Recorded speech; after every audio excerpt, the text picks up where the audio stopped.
Señoras y señores, buenas tardes. Sean bienvenidas y bienvenidos a la cuarta ponencia de la Jornada Académica Virtual Internacional, la etapa intermedia y el juicio oral.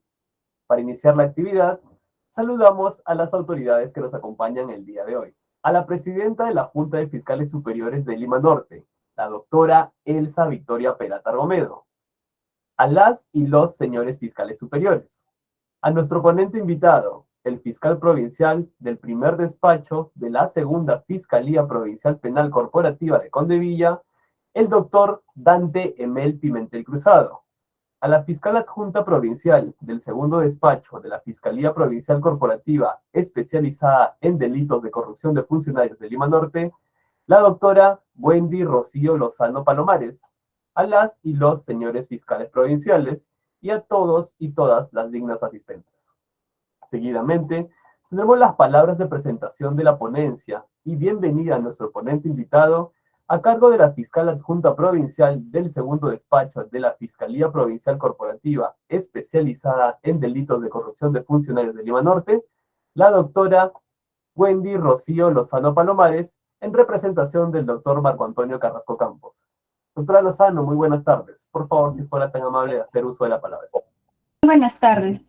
En representación del doctor Marco Antonio Carrasco Campos y el mío propio, agradecer a todos los participantes, ¿no? en esta jornada y en especial al ponente del día de hoy, el doctor Dante Pimentel Cruzado, fiscal provincial de reconocida trayectoria. Asimismo, también darle la bienvenida como expositor a este evento con el tema problemáticas en la audiencia preliminar de control. Ponencia que da mucho realce a este magno evento de talla nacional e internacional. Nuevamente, muchas gracias a todos por su interés y al ponente, bienvenido, doctor Pimentel. Gracias. Muchas gracias por las palabras, doctora Lozano. El día de hoy, como cuarta ponencia, tenemos el tema Problemáticas en la audiencia preliminar de control, a cargo del doctor Dante Emel Pimentel Cruzado, quien es fiscal provincial penal titular del Distrito Fiscal de Lima Norte. Fue presidente de la Junta de Fiscales Provinciales del Distrito Fiscal de Lima Norte en la gestión 2019-2020. Docente de la Escuela de Posgrado de la Universidad César Vallejo y la Escuela del Ministerio Público. Magíster en Magistratura Contemporánea por la Universidad Jaén de España. Con ustedes, el doctor Dante Emel Pimentel Cruzado. Doctor Pimentel, buenas tardes. Por favor, si fuera tan amable de encender su micrófono para dar inicio a su disertación. Bueno, muy buenas tardes. Agradecer en primer lugar a las presidencias por esta invitación.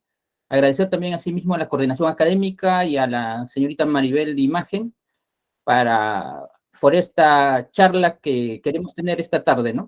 No se trata de una exposición magistral, sino por el contrario, lo que se trata es de intercambiar algunas experiencias con cada uno de ustedes respecto a este tema, pues, que día a día siempre lo afrontamos en nuestra actividad cotidiana, ¿no? Entonces, acá no vamos a escuchar citas, no vengo a hablarles sobre el tema que nos dirá quizás Vicente Jimeno Sendra, este español, que nos dirá Alberto Binder, este argentino, qué nos va a decir César San Martín Castro. Lo que vamos a conversar, vamos a hablar es temas netamente respecto a nuestro quehacer cotidiano, y a partir de allí, al final, pues, llevar a algún intercambio de opinión y de esta manera retroalimentarnos todos acá los presentes.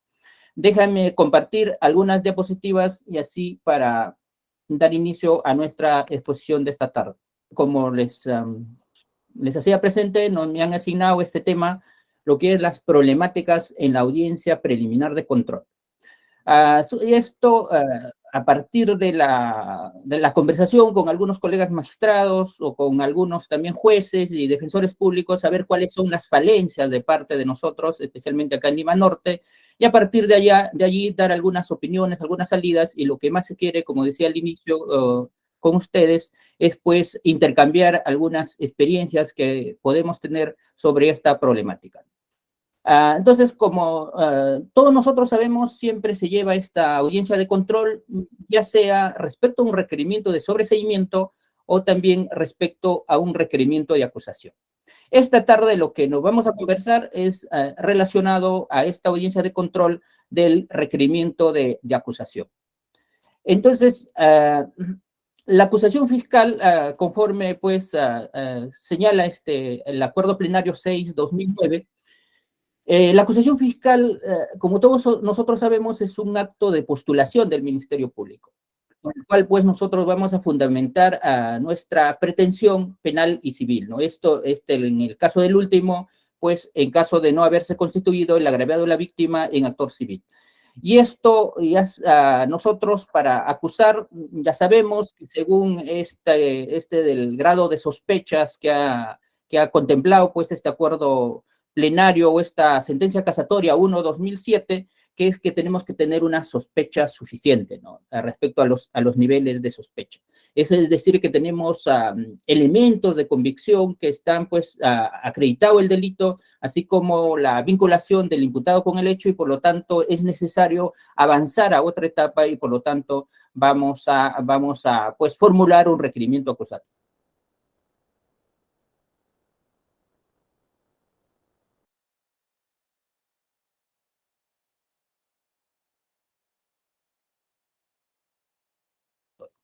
Pero tenemos legislador nos ha dado, pues, en el 349 cuáles son los requisitos o presupuestos que nosotros debemos cumplir. Entonces, el procedimiento, ingresamos, claro, allí viene también la discusión, ¿no? ¿Desde qué momento entras al procedimiento en etapa intermedia? ¿Desde el momento que declaras concluida tu investigación preparatoria o desde el momento que formulas tu requerimiento acusatorio? Pero bueno, dejemos de lado ahí, pero vamos a lo que nos interesa. El procedimiento en la etapa intermedia tiene dos fases, y eso es sumamente importante, ¿no? La fase escrita, y tenemos la fase oral cuando ya ingresamos a la audiencia. Y eso también está contemplado en este acuerdo plenario 6/2009, que está relacionado pues a lo que es el control formal de la acusación. Entonces, vamos ya a ingresar, para ir identificando alguna problemática, vamos a ingresar a lo que es el control de la acusación fiscal que decíamos que nos interesa, ¿no? El control de la acusación fiscal, como sabemos, pasa por tres etapas, subetapas o tres controles que se van a hacer en esta audiencia de control de la acusación fiscal. Tenemos en primer orden el control formal, donde vamos a ver que se nos presenta varios problemas, varios inconvenientes, ya sea que nos hace estas observaciones el abogado defensor, o también de oficio, que en la mayoría de casos, como suele suceder aquí en Lima Norte, lo hacen pues los señores jueces, ¿no? Para pasar luego a este control material o sustancial, que también veremos alguna problemática allí, y finalmente lo que es el control probatorio. Entonces, siempre tener en consideración que cuando nos convocan pues, a este control de la acusación fiscal, tener en consideración que vamos a pasar por estas tres subetapas. Y conforme coincide la doctrina, coincide la jurisprudencia, que estos controles son secuenciales. Es decir, primero debemos hacer el control formal, y si recién ahí lo superamos, vamos a pasar al control subsiguiente y así sucesivamente. Pero entonces, ¿qué pasa con el control formal? En primer orden, el control formal, primero hay que, como decíamos, el legislador nos ha dado ciertos requisitos que nosotros debemos cumplir que está previstos en el 349. Entonces, lo que se hace acá en el control formal básicamente es revisar si hemos cumplido estrictamente con estos 8 requisitos que nos hace mención el 349 del Código Procesal Penal. Entonces, la primera es la revisión del cumplimiento de estos requisitos legales, que es un acto sumamente procesal trascendente, por eso algunos lo llaman es el saneamiento procesal que se hace. Entonces, lo que se pretende acá es sanear todas las cuestiones de forma de la acusación. Entonces, esa acusación, y hablábamos también nosotros que tiene dos fases, ¿no? La fase escrita, que necesariamente está pues materializado ahí de manera escrita en un documento en la que debemos cumplir estrictamente esos presupuestos o esos requisitos de 349, ya luego pues para ingresar a lo que es la fase oral o lo que es la audiencia propiamente dicha. Se señala que no debería requerir una discusión compleja, ¿no? Porque hay solamente para quizás algunas observaciones de índole formal, subsanar eso muchas veces en la misma audiencia, o si no, quizás nos devuelve el órgano jurisdiccional a efectos de nosotros subsanar. Ahí vamos a ir viendo alguna problemática, ¿no? Entonces, lo que se trata con este control formal es, su fin es encaminar a calificar, pues, en especial el marco de imputación, y ustedes saben que el marco de imputación, es decir, esto lo que se conoce como la imputación necesaria o la imputación concreta, que a su vez se divide, pues, en tres aspectos: el relato fáctico, lo que es el aspecto normativo o la tipificación, el otro que es los elementos de convicción o el elemento probatorio, que nosotros debemos conjugar ahí necesariamente estos tres, ¿no? Entonces, ahí viene, en primer orden, algunas observaciones. Entonces, justamente, en mención a este 349 del Código Procesal Penal, es que vamos a ir a ver en qué aspectos en la práctica, o también, si es que no se ha dado, nos podrían hacer algunas observaciones. Entonces, en primer orden, y esto también hay que tener en cuenta, por eso se decía esa fase escrita y esa fase oral. Esa fase escrita, como bien sabemos nosotros, una vez que se le corre traslado al abogado defensor, él tiene pues un plazo determinado a efectos de que por escrito nos haga esas observaciones, ¿no? Y después ya también estas observaciones lo puede pues oralizar durante la audiencia de control. Entonces, la primera observación que nos podrían hacer, y respecto a este aspecto formal de lo que es el 349, es pues la observación quizás por la omisión en la identificación de las partes, ¿no? Quizás lo decimos, pero no tiene sentido ahí que nos hagan ese tipo de observaciones, pero suele ocurrir, ¿no? O sea, suele ocurrir. Entonces, pues toda vez que este requerimiento acusatorio, con este primer requisito, lo que debe contener es todos los datos de identificación del imputado. Y ahí de repente nos preguntamos, ¿y cuál datos del imputado es la que debe contener este requerimiento acusatorio? Ahí lo tenemos, pues, el 88, inciso primero, que nos señala qué requisitos es que debe tener, o cuáles son los elementos que debe tener este imputado para su identificación plena. Y además también, claro, de todas las partes procesales, agraviado, si es que hay tercero civilmente responsable, y si es que hay actor, si es que esto se ha constituido pues durante la investigación preparatoria. Por eso es que hasta, si ustedes se dan cuenta, hasta la investigación preparatoria, hasta terminar la investigación preparatoria, es que se permite pues que a efecto de incluir como tercero civilmente responsable, así como constituirse en actor civil. Por cuanto pues al final, cuando nosotros ya requiramos o formulemos nuestro requerimiento de acusatorio, tenemos que tener todos estos datos completos. ¿Y qué sucede, no? Acá, y esto lo dejo a efectos de discutirlo al final y intercambiar experiencias que nosotros nos ha sucedido en la práctica. ¿Qué sucede en el caso de los extranjeros indocumentados? Si nosotros acá en Lima Norte somos una zona, pues, donde hay bastante asentamiento de parte de la inmigración que han venido especialmente de Venezuela, y sabemos que hay muchos, pues, que no cuentan con su documentación respectiva, con su cédula de identificación. No tenemos la embajada de Venezuela que nos pueda proporcionar esa información. Entonces, ¿cómo lo identificamos? Claro, cuando lo tenemos ahí físicamente y hemos solicitado un requerimiento de prisión, quizás no tengamos mayor problema. Pero, ¿qué sucede cuando estamos ante una persona que no lo tenemos físicamente, o sea, que no se ha dictado ninguna medida en eso? Por eso es muy importante ahí tener en consideración, porque esta identificación nos va a ser un poco difícil y por ahí nos van a observar. Si lo tenemos pues detenido en flagrancia, por más delito menor que sea, es necesario acá en este caso incoar un proceso inmediato. De esa manera salimos con una sentencia que va a dictar pues el órgano jurisdiccional. Entonces, pero también acá podría pasarnos, supongamos por otras partes también en el caso del agraviado. Me comentaba o me consultaba un colega, miren, ¿qué había pasado acá en un de desobediencia a la autoridad?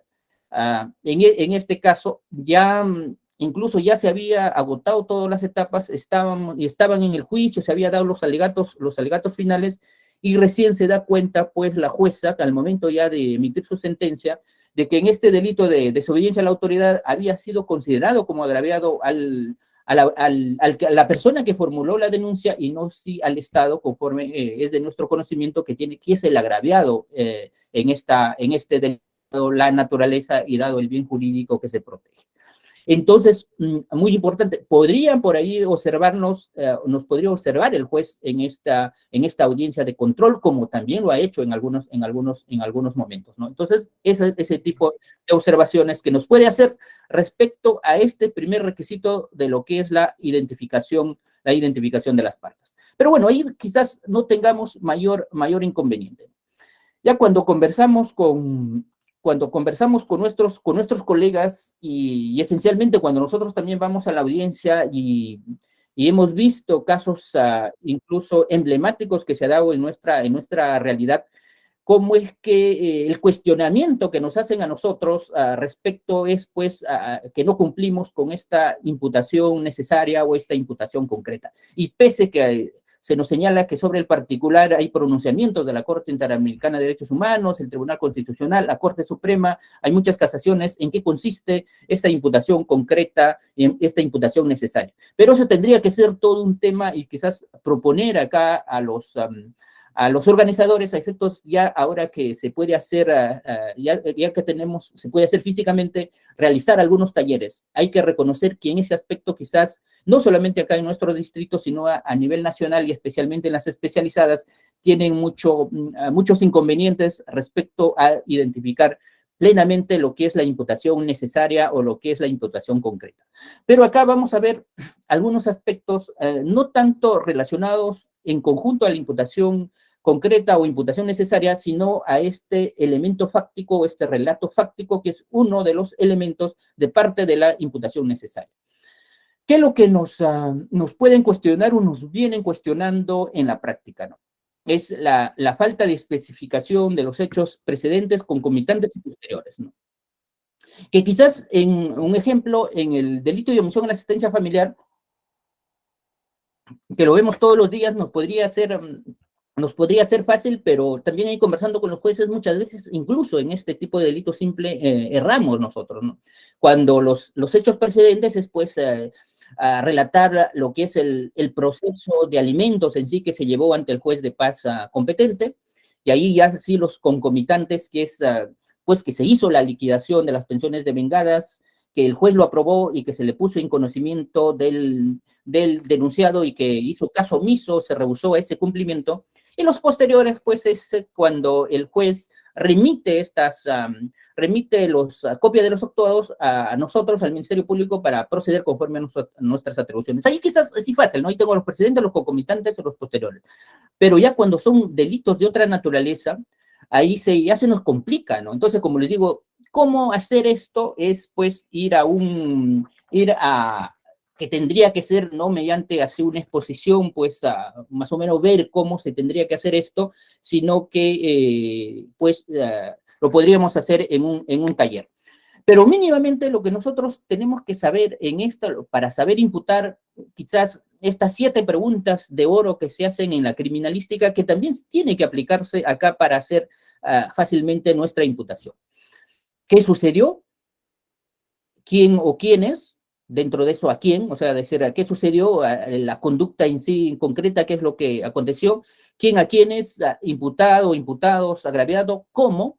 La manera como lo hizo, cuándo lo hizo, para saber fechas, dónde, el lugar donde lo hizo, con qué, si es que sabemos los instrumentos, y por qué el móvil que de repente conllevó a cometer. Pero estas 7 interrogantes que siempre nos dicen que son las 7 preguntas de oro para la criminalística, eso lo llevamos acá a nuestro relato fáctico, nos ayuda bastante.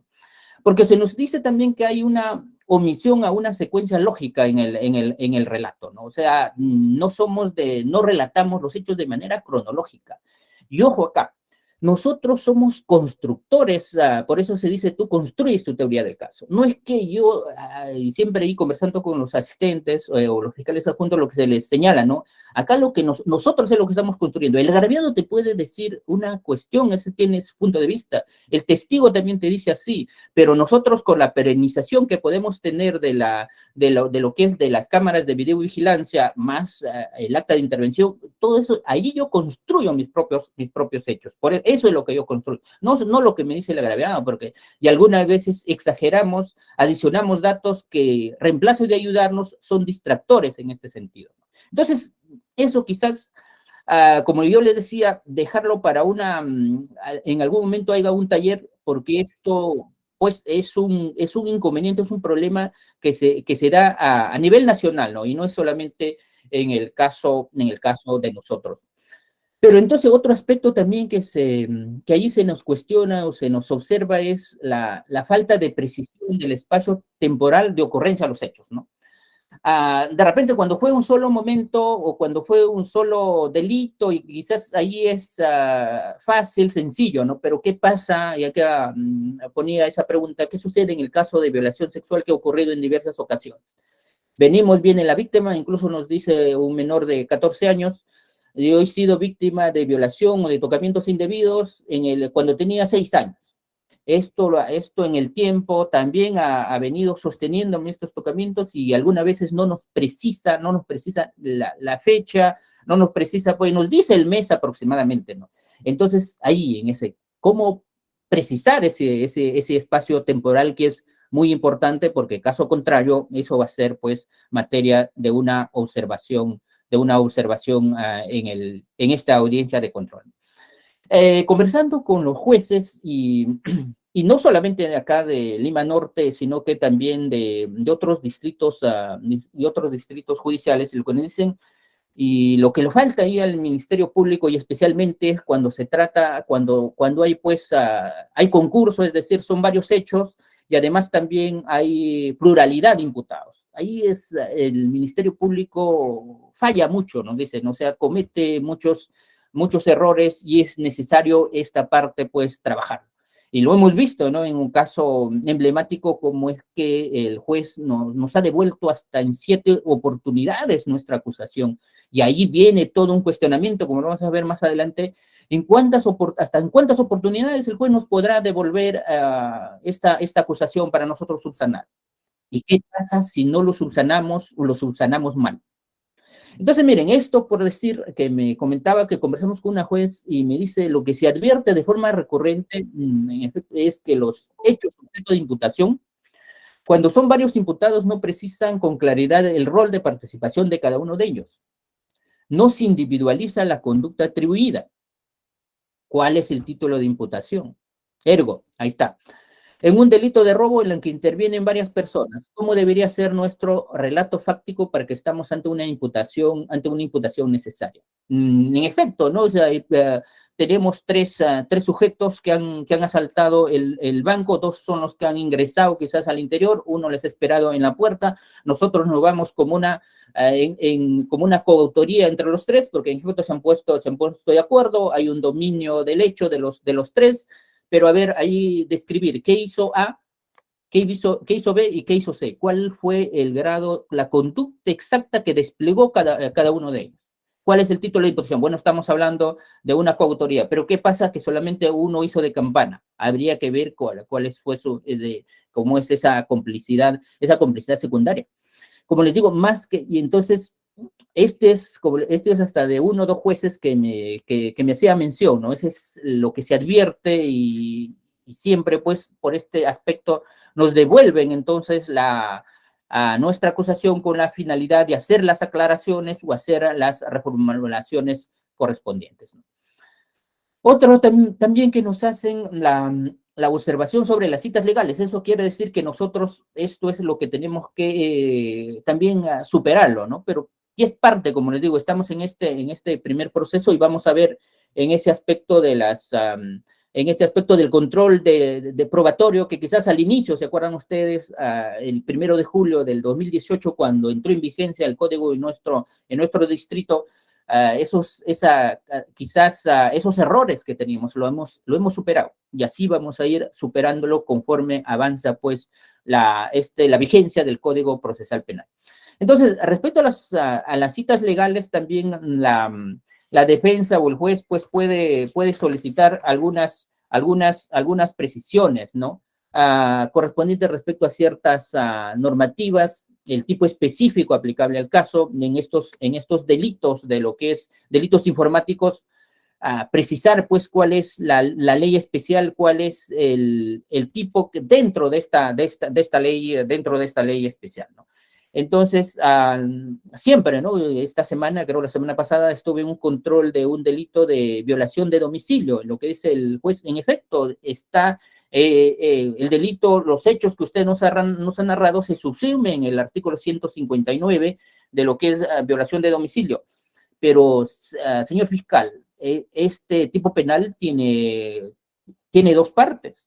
La primera parte que está referido solamente a ese que penetra en una morada, en una casa sin derecho, y tenemos una segunda parte que permanece que permanece al interior del domicilio, pese a la solicitud que nosotros hacemos para que abandone ese domicilio. Entonces, usted tiene que precisarme en cuál de este 159 estamos, en la primera parte o segunda parte de lo que es de que los hechos están subsumiendo en este caso concreto. Y así, ¿no?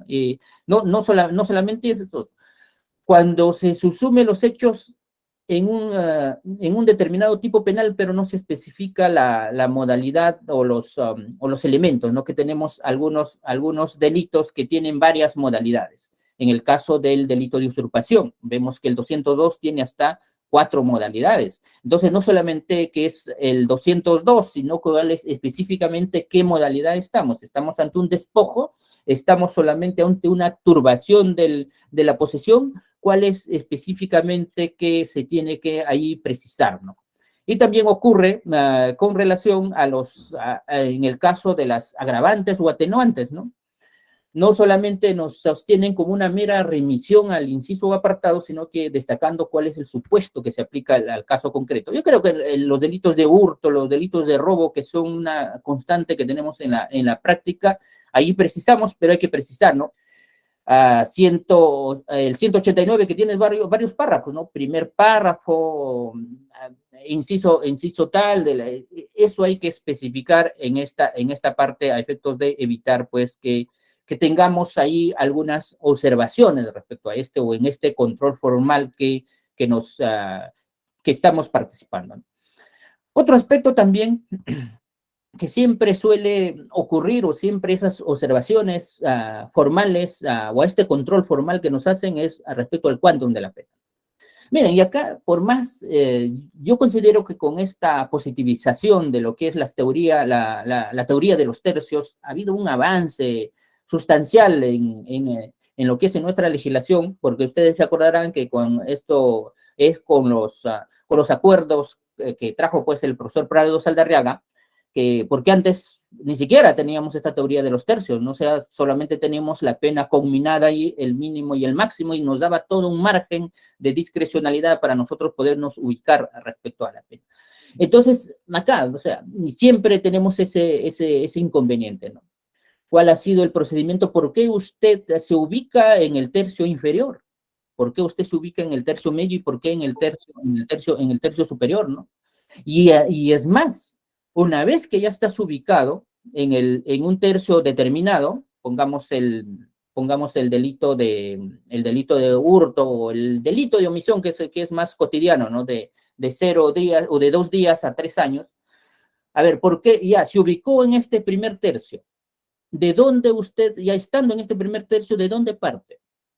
Y eso todavía aún no hay casaciones, jurisprudencia que nos indican. Muchas veces los especialistas señalan que eso está en función a qué cantidad de atenuantes vamos, o sea, cómo yo me voy hacia la izquierda o yo me voy hacia la derecha, ¿no? Entonces, eso también es un inconveniente y que tenemos que ya ir mejorando, ir precisando ese aspecto, ¿no? Y es más, ¿no? Cuando hay un concurso real o ideal de delitos. Cuando hay ese concurso real, ahora sabemos que hay sumatoria de penas. Entonces, lo recomendable es que por cada delito, si yo tengo 2 delitos y estoy ante un concurso real, yo tengo que establecer cuánto es el quantum de la pena para un primer delito, cuánto es el quantum para el segundo delito, y recién allí, pues, hacer la sumatoria. Entonces, pero esta teoría de los tercios, si yo le he aplicado para el delito A, también tengo que aplicarlo para el delito B, y recién hacia el final hacer la sumatoria. Y en el ideal de delitos, claro, ahí nos dice que la pena aplicable será la más grave o del delito que contempla una pena más grave. Entonces, también, una vez que me ubico en ese delito más grave y establezco la pena conminada o lo que nos establece el código penal, tendré que yo pues irme a hacer la determinación de la pena concreta o pena judicial que se denomina en ese caso, estableciendo la teoría de los tercios. Incluso acá se nos señala, y ahora, como bien nosotros sabemos, ¿no? Que nos piden también, hay que calcular la pena accesoria de multa, ¿no? Se nos señala que muchas veces solo se presenta el número de días y no el valor de la multa ni el plazo en la que debe cumplirse. Pero quizás no tanto respecto al plazo en la que debe cumplirse, pero cómo es establecer estos días multa, ¿no? Que es importante, que ya quizás en nuestra acusación escrita ya deberíamos llevarlo ya precisado y no esperar a efectos que recién en la audiencia de control, porque ahí, salvo que algunos jueces se lo pasen, pero ustedes van a ver que los jueces nos hacen esa observación. Conversando con un colega de Lima Centro me dice, oye, pero para eso incluso hay un Excel, hay un cuadrito que nos ayuda a cómo sacar el resultado para lo que es la pena de multa. En efecto, ¿no? Si no sabes concretamente, o si sabes, si de repente él nos ha declarado cuánto es su ingreso mensual, no tenemos mayor inconveniente, ese ingreso mensual lo dividimos entre 30 días, y a su vez el resultado que sale, como él solamente puede pagar el 25% de su remuneración diaria, entonces lo dividimos entre 4 y eso lo multiplicamos por el número de días multa que nosotros estamos pidiendo, solicitando. Como les digo, me dice que incluso hay un cuadro Excel que en eso te ayuda a sacar rápidamente. Pero respecto a la pena, como ustedes han visto, siempre tenemos esas observaciones en lo que es, pues, respecto al control formal.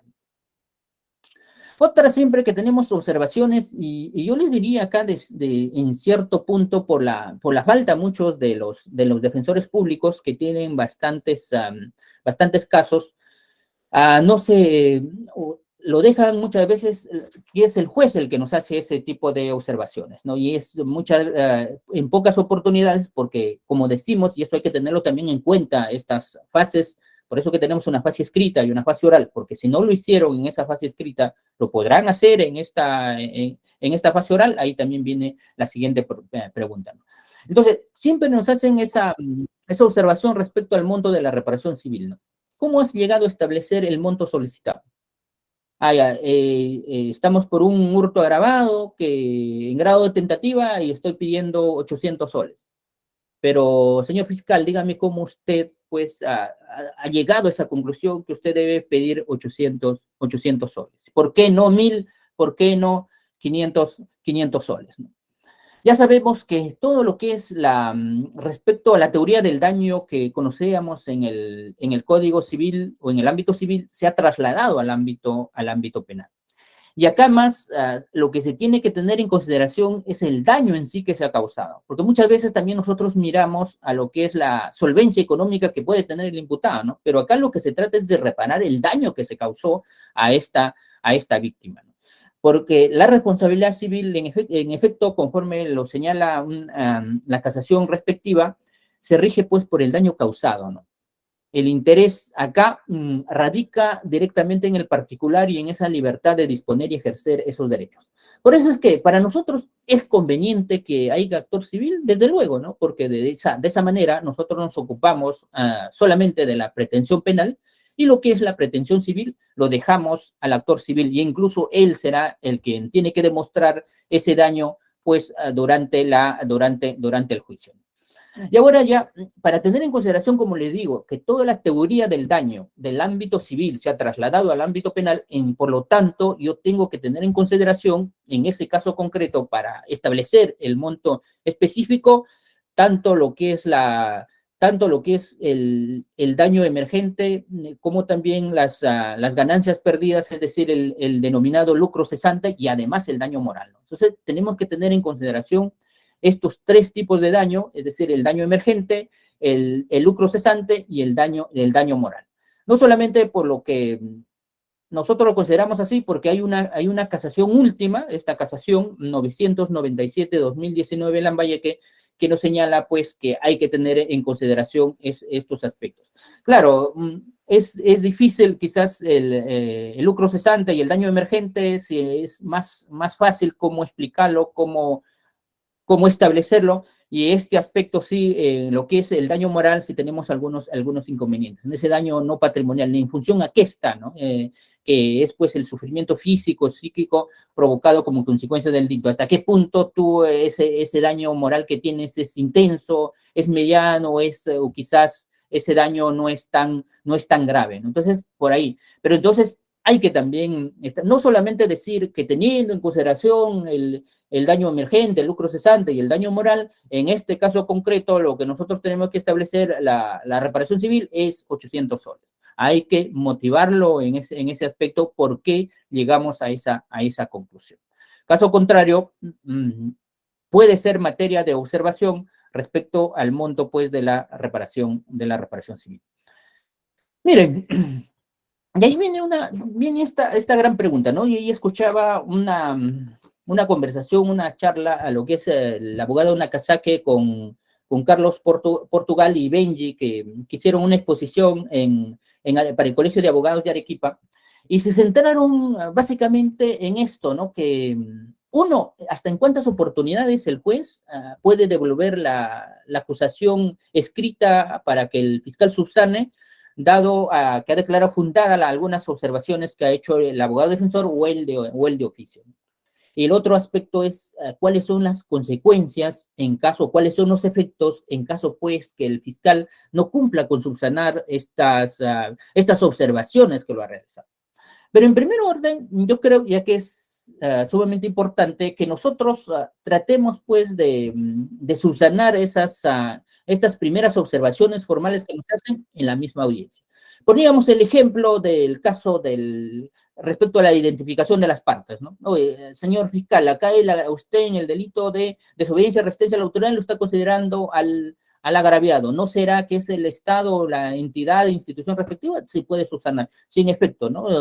Señora juez o señor juez, acá lo voy a subsanar en ese aspecto de manera oral, en el sentido de que el agraviado, pues, para este delito, dado la naturaleza, es el Estado, representado de repente por tal institución respectiva.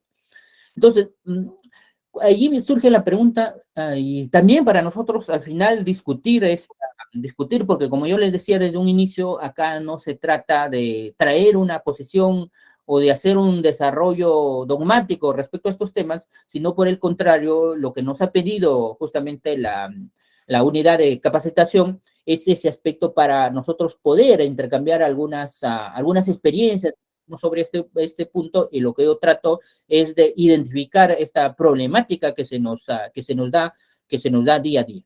Entonces ahí viene esa pregunta, ¿no? ¿Cuándo dichas observaciones formales se puede subsanar en la misma audiencia? Claro, el código, si nos vamos, nos dice que se devolverá el requerimiento fiscal cuando tiene que hacer un nuevo análisis el fiscal. ¿Y a qué se refiere ese nuevo análisis que tiene que hacer el fiscal? Yo considero que vamos a depender de ese caso, claro, y si nos cuestionan por ahí la información necesaria, quizás nos conviene también que mejor nos devuelvan ese requerimiento acusatorio para subsanarlo, ¿no? Pero hay otras cuestiones que nosotros en la misma audiencia, porque también, ojo, que hay que ver con el plazo, con los tiempos. Usted sabe que cada devolución también genera en nosotros mayor trabajo. Si yo lo puedo subsanar en esa misma audiencia, ¿por qué no hacerlo, no?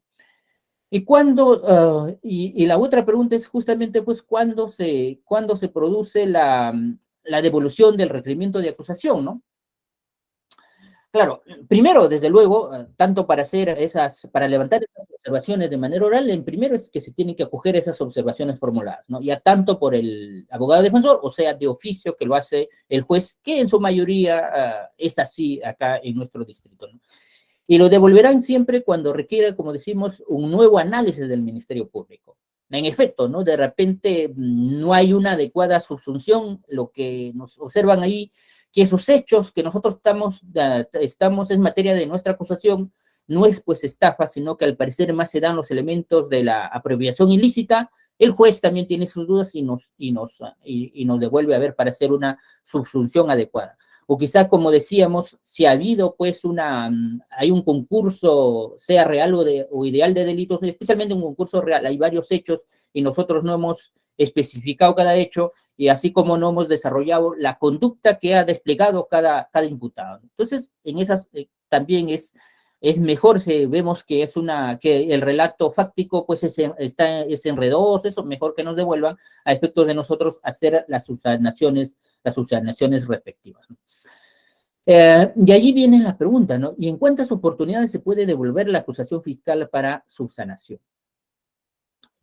Y ahí también la consideración, se supone que cuando estamos respecto a las observaciones del aspecto formal, no basta en el sentido que solamente acá me observan primero el relato fáctico, deberé pasar a las otras requisitos que también se haga y de esa manera me devuelva ya en general todo, o solamente ya, bueno, como no hice un relato fáctico, me devuelve por eso, entonces yo solamente reformulo eso, resulta que otra vez lo presento, me citan a la audiencia, y ahí hay observaciones de otros requisitos posteriores, qué es lo que va a suceder allí. Y ahí es lo que muchas veces, pues, nuevamente conlleva a devolver esa acusación fiscal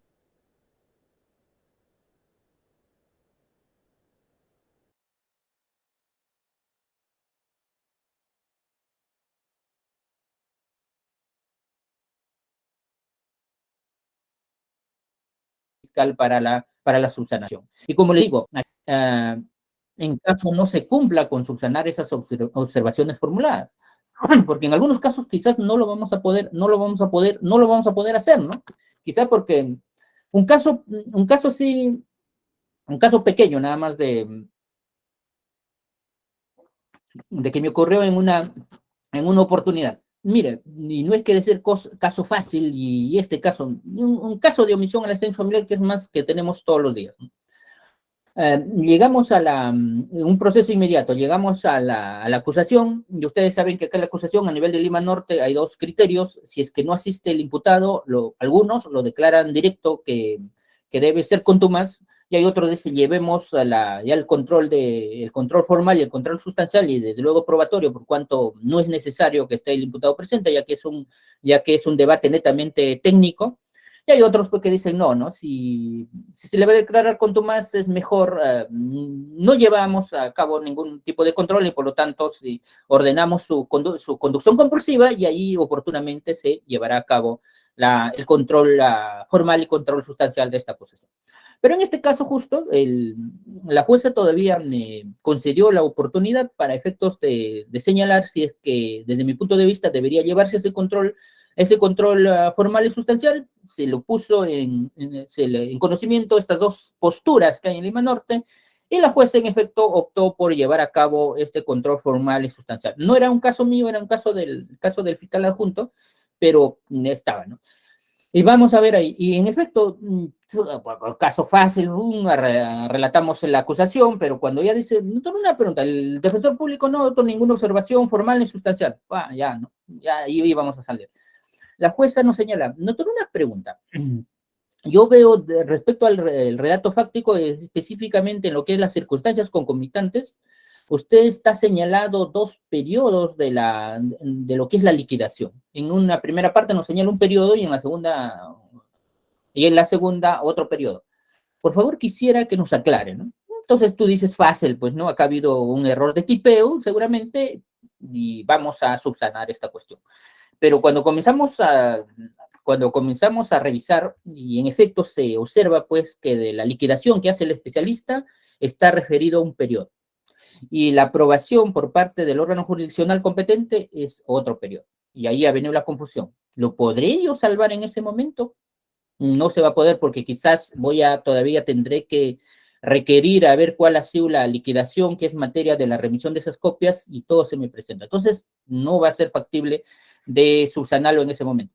y ahora, desde luego, me va te otorgan ese plazo de 5 días para que tú reformules tu acusación.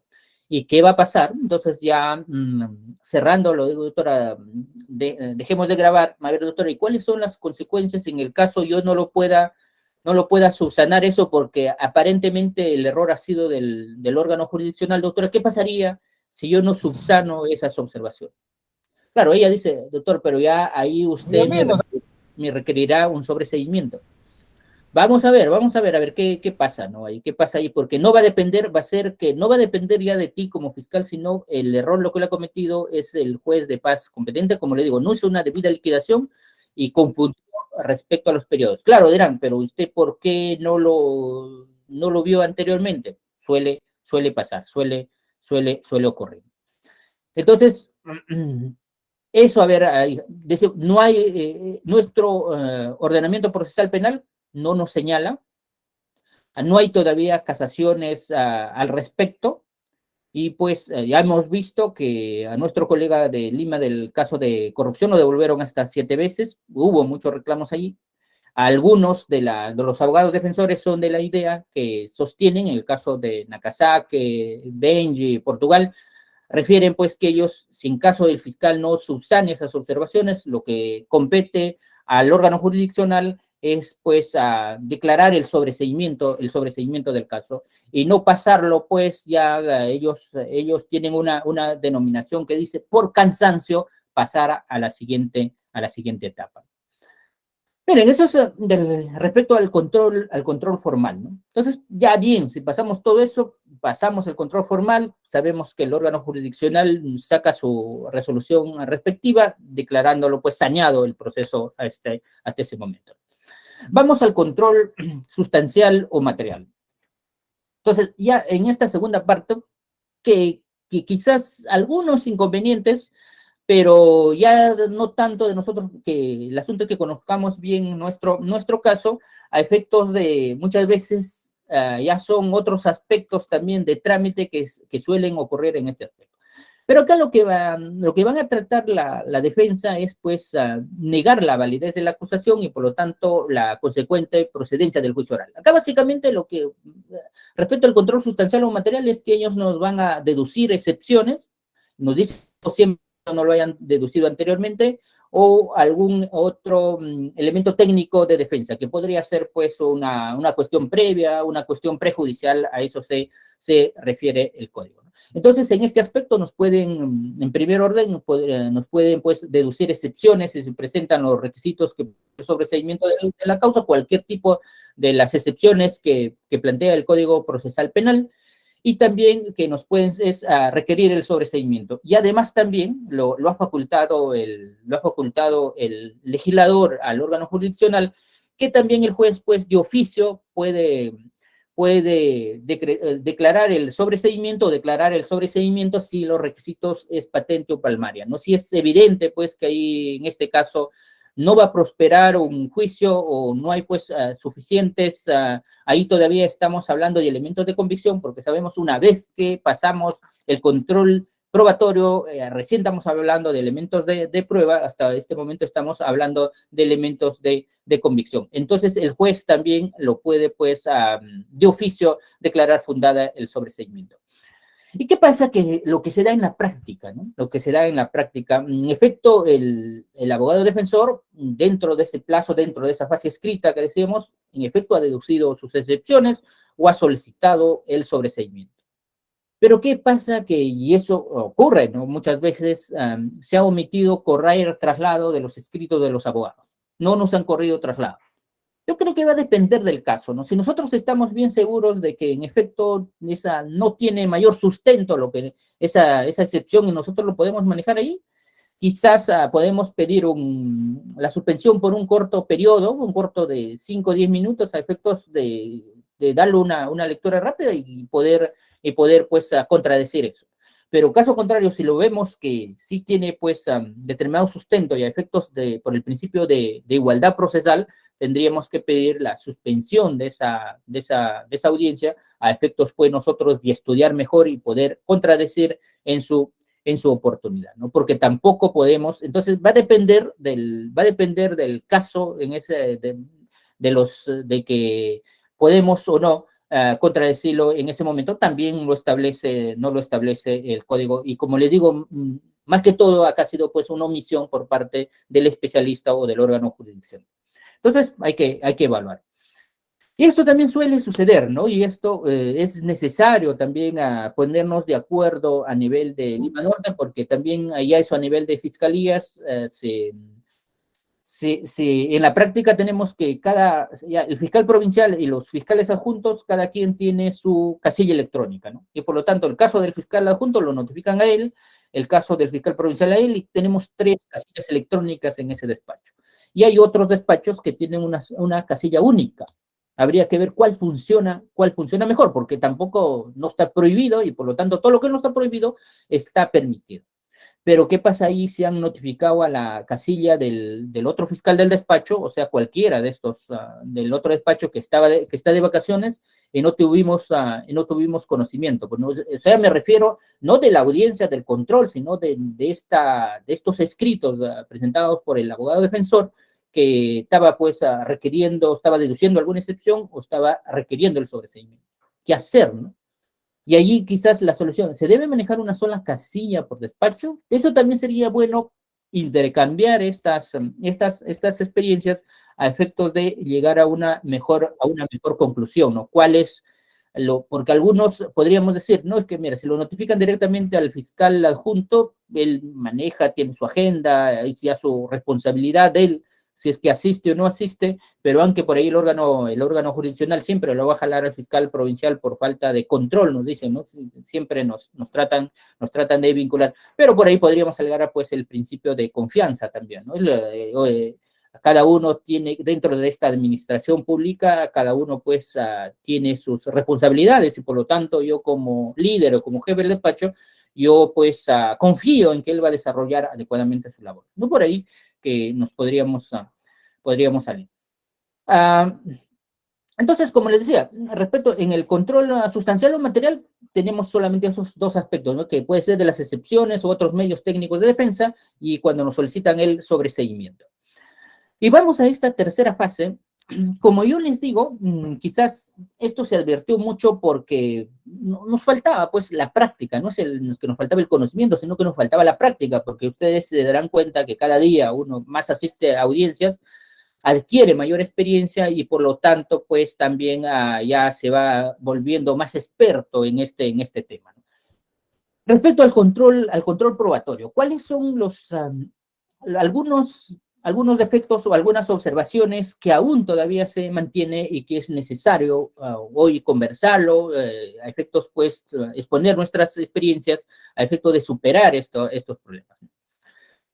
Se nos señala que al ofrecer los medios de prueba no se precisa con claridad, por ejemplo, sobre qué aspecto declarará el testigo.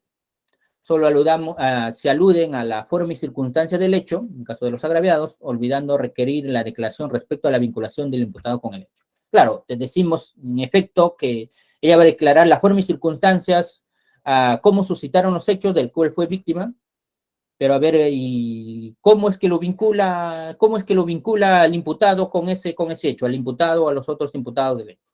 Entonces, eso habría que también precisarlo, ¿no? Para que no sea materia de alguna observación, ya sea por parte del abogado defensor o por parte del mismo juez de oficio que lo puede hacer. Se puede ofrecer testigos que no declararon durante la investigación preparatoria, y esto para ambos, ¿no? Porque ¿qué va a pasar? A ver, yo como fiscal puedo ofrecer esos testigos que no declararon durante la investigación preparatoria por un lado. ¿Y qué pasa? ¿Qué pasa si el abogado defensor me ofrece como testigos pues a algunas personas que no declararon durante la investigación preparatoria, que va a conllevar a efectos de una oposición o una objeción por parte de nosotros? Claro, y va a depender, ¿no? Pero en principio, miren, por eso está la investigación preparatoria. Porque si yo ofrezco a ese testigo que no declaró durante la investigación preparatoria, ¿cómo voy? O sea, yo no sé lo que va a declarar y nosotros acá somos estratégicos, ¿no? Habría que ver hasta qué punto es necesario la declaración de ese testigo, porque caso contrario, yo me aseguro que en efecto a los que les he escuchado, a los que tengo su versión, durante ya la sea de las diligencias preliminares o durante la investigación preparatoria. es riesgoso nosotros ofrecer, no está prohibido. Y vamos nuevamente a eso. Lo que no está prohibido, está permitido. No está prohibido, no hay que digan, no hay una norma que nos diga que para efectos de ofrecer como testigos necesariamente tienen que declarar durante la investigación preparatoria. Pero ahí hay que evaluarlo. ¿Es conveniente? ¿Me es conveniente o no es? A efectos, o me corre el riesgo de esta persona que no tengo ni su versión respecto a esto, a efectos de ofrecerlo como testigos. Claro. Y igual también, ¿no? Hay que ser estratégicos respecto al otro. Ya, bueno, me está ofreciendo sus testigos y quizás esa no me va a perjudicar a mi teoría del caso, a lo contrario, ¿no? Porque ustedes saben que los abogados, ya por el principio de socialización, una vez, sí me conviene que ingrese, que es ofrecido por la otra parte, que él es el que va a hacer el interrogatorio al final durante el juicio, yo para efectos de hacer el contrainterrogatorio respecto al caso. Entonces, hay que evaluar. Pero como les digo, en principio, no está prohibido, sí se puede hacer. Acá, otras preguntas. Y esto también, ¿no? Yo creo que acá tuvimos una charla al inicio, creo que hace 2 años, con el doctor Caballero, y él siempre nos resaltó, nos preocupó, nos resaltó, no es que nos preocupó, nos resaltó y nos dio algunos alcances respecto a esto, ¿no? ¿Qué pasaba? Que se ofrece al perito como órgano de prueba y entonces ya no se debe ofrecer como prueba documental el informe pericial respectivo. O igual también se ofrece, en esa época, ¿no? Se ofrecía al testigo, pero además también lo ofrecíamos como prueba documental su declaración. Bueno, ahí ya yo creo que eso ya está superado en eso, ¿no? Si ofrecemos el perito como órgano de prueba, pues ya no debemos ofrecerla como prueba documental el informe pericial respectivo. Y ahora yo les voy a decir por qué, porque eso había la duda en ese momento, decían hoy, pero entonces, uno, ¿sobre qué pericia yo lo voy a preguntar a mi perito? Otro, ¿qué pasa si él no va? Que yo no le he introducido y cómo yo lo voy a dar lectura, cómo yo lo voy a leer en ese aspecto. Entonces, allí. Pero eso pues está superado, tiene su razón de ser, por cuanto el artículo 136 del Código Procesal Penal nos señala qué es lo que debe contener el expediente judicial. Entonces, responsable, claro, y en esa oportunidad me acuerdo, el doctor Caballero lo que nos recomendaba es, pero ojo, pero nosotros también debemos estar atentos cuando se forma pues el cuaderno, el expediente judicial, ¿no? Para efectos de que contenga todo lo que señala el artículo 136, ¿no? Claro, ahí el 136, cuando nos habla del contenido del expediente judicial, uno nos dice, ¿no? Los actuados relativos al ejercicio de la acción penal y de la acción civil derivada del delito. Es decir, tanto nuestra formalización de investigación preparatoria como nuestra acusación escrita, ¿no? Y ahí está, miren. Las actas que consten, y ojo esto porque también viene otra pregunta respecto a esto, las actas que consten las actuaciones objetivas o irreproducibles realizadas por la policía o el Ministerio Público, así como las declaraciones del imputado. O sea, ¿a qué se refiere esas actas que consten las actuaciones objetivas irreproducibles? Es decir, a esta prueba preconstituida, ¿no? Eso que no lo podemos repetir, es decir, está referido a las actas de registro personal, a las actas de registro domiciliario, a la que ya no lo puedes reproducir, pues, en juicio, ¿no? El otro es las actas referidos a las actuaciones de prueba anticipada, los informes periciales y los documentos y todo lo demás, las resoluciones que sean expedidas, pues, por el juez durante la investigación preparatoria, como las relaciones emitidas, las resoluciones durante la etapa intermedia y los documentos, informes que hayan podido recabarse, así como de ser el caso, las actuaciones complementarias realizadas por el Ministerio Público. Entonces, ahí nos señala con qué documentos se debe formar ese expediente judicial. Y también con esto complementario hay un reglamento del nuevo despacho judicial del módulo penal corporativo de las Cortes Superiores de Justicia de la República, que en su artículo 87, inciso segundo, nos señala que el expediente judicial se forma exclusivamente para la etapa del juicio y comprende el expediente judicial para la prueba y el expediente para el debate. Expediente para la prueba. Está conformado, aquí dice, ¿no?, por los medios de prueba admitidos en la etapa intermedia, así como los nuevos medios de prueba ofrecidos en la audiencia de juicio. Además, incorpora las actas, informes y declaraciones previas vinculadas con el órgano de prueba previamente admitido. Entonces, por ahí, mira, es obligación del órgano jurisdiccional a efectos, pues, de adjuntar a su expediente judicial todos estos elementos, estas actas que hacemos mención. Tenemos dos normas que así lo...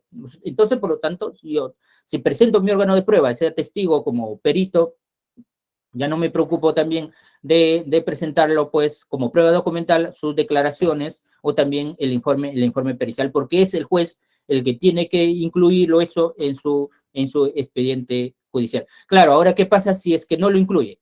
Ahí también la norma lo ha dicho hoy, ponelo en conocimiento de las partes dentro de 5 días para que te hagan alguna observación. Y ahí yo creo que, por decir, y yo lo digo a título personal, que no hacemos esa revisión, ¿no? Si ese expediente judicial, pues, debe contener todas esas actas o todos esos documentos que nos señala este artículo 36. Entonces, eso sí habría que verificar. Esto también suele ocurrir, ¿no? Ya sabemos que en caso de policía nosotros tenemos que, pues, ofrecerlos sí o sí los que levantaron las actas, ¿no? El registro personal, lo que hizo el acta de intervención, el registro domiciliario y todo de incautación. Entonces, necesariamente esos policías sí lo necesitamos. Pero he podido observar ahí que en caso, ¿qué pasa? Que cuando, por decir, interviene la personal de la DIRINCRE, ¿no? De Lima, entonces es un equipo personal. Entonces, ¿a quién es la que debemos, a efectos que nos responda básicamente cómo fue la intervención y el que redactó el acta de intervención, que hay un oficial o puede ser un subalterno de mayor grado el que ha encabezado o el que ha liderado esa intervención? Por tanto, a él es el que debemos ofrecer como órgano de prueba, ¿no? Efectos de llevarlo al juicio. Se ha visto en la práctica que quizás nos descuidamos, no lo ofrecemos al que dirigió ese operativo, y sí, claro, o sea, sí lo ofrecemos a los que redactaron, a los que hicieron el registro personal, los que redactaron las actas, pero no a este cuando él es el que lideró, pues, esa intervención. Si se han ofrecido esto, y ahí ya de repente para entrar ya a una conversación, para no justo y calcular 1 hora para darles especificar algunos problemas y quizás de ahí entrar más a una conversación, a exponer nuestras experiencias, eso es lo que se quiere. Mire, que acá yo tengo mis dudas. Y a ver, vamos a ver cómo se maneja, ¿no? Yo les voy a dar mis propias recomendaciones. Si se ha ofrecido como órgano de prueba a los policías eso justamente que estamos hablando, elaboraron las actas, ejemplo, el acta de intervención, el registro personal, el registro domiciliario, el registro vehicular, el acta de incautación, ¿resulta necesario ofrecer como prueba documental las actas antes mencionadas? Claro, si leímos el 136, decimos hoy, pero el juez tiene que eso incorporarlo a su expediente judicial. Y hay dos, por lo menos en la zona donde yo trabajo, es decir, en Condevilla, solamente hay todo, si nosotros lo ofrecemos como prueba documental todas estas actas, todos los jueces lo pasan. Hay solamente un juez que ya no está, porque la han cambiado, es el que decía que es sobreabundante. Si tú ya lo estás ofreciendo a tu órgano de prueba, ya no había necesidad, porque con ese órgano de prueba tú introducías estas actas. Desde mi punto de vista, porque, como les digo, esta es prueba preconstituida en la mayoría de estas actas. Desde mi punto de vista, cuanto más el juez te admite, porque en este caso, este juez que varias veces no me admitió, yo lo que yo me reservé, a efectos de volverlo a ofrecer, pues, al momento en el juicio respectivo. Eso es necesario. No, ¿por qué me voy a desistir? No me desisto, me reservo, a efectos de ser necesario, nuevamente volverlo a ofrecer en la etapa subsiguiente. Yo considero que sí se debería ofrecer esto como prueba documental. No así las declaraciones, como siempre, porque su declaración sí yo lo voy a tener al policía, o en el caso del perito, porque justamente su declaración va a versar sobre esa pericia, y así nos especifica, esa es la razón de ser por la que el perito lo llevamos a juicio, pero más no así respecto a estos policías necesariamente. ¿Qué tal si yo, bueno, incido su declaración, sobre lo cual él intervino, pues, valga la redundancia, en ese operativo, en esa intervención, pero no incido tanto en el acta de registro personal, como en qué momento yo lo voy a dar lectura a ese cuando Como sabemos nosotros que para el debate probatorio, cuando ya estamos pues durante el juicio oral, lo que es la prueba documental se introduce al juicio mediante la lectura. Desde mi punto de vista, sí, cuanto más si el órgano jurisdiccional acá a nivel de Lima Norte nos pasa esto. Ya habrá después, quizás cambien de opinión, quizás, ¿no? Ya lo evaluaremos. Bueno, yo creo hasta acá, para que no sea un monólogo, sino por el contrario, queremos quizás en estos minutos que nos quedan, nosotros intercambiar algunas ideas o algunas experiencias que hemos podido tener, pues de eso es lo que se trata, ¿no?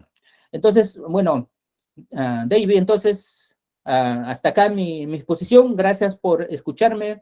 Se les ha planteado algunos problemas, cuál es mi punto de vista, pero sería necesario también escuchar especialmente a los colegas alguna experiencia para que sea más provechoso en este aspecto. Gracias de mi parte. Muchas gracias, doctor Pimentel, por su interesante y magnífica disertación. Finalizada la presentación de nuestro ponente, daremos inicio a la ronda de preguntas. Doctor Pimentel, tengo algunas preguntas que los invitados han dejado en el chat de la sala. Si me permite, pasaré a leerlas para que puedan ser resueltas por su persona. Ya, vamos uno por uno, ¿ya? Ok, perfecto. Comenzamos con el doctor Carlos Verasti, que hace la siguiente pregunta. ¿Qué monto aproximado puede requerirse como reparación civil en los delitos de homicidio?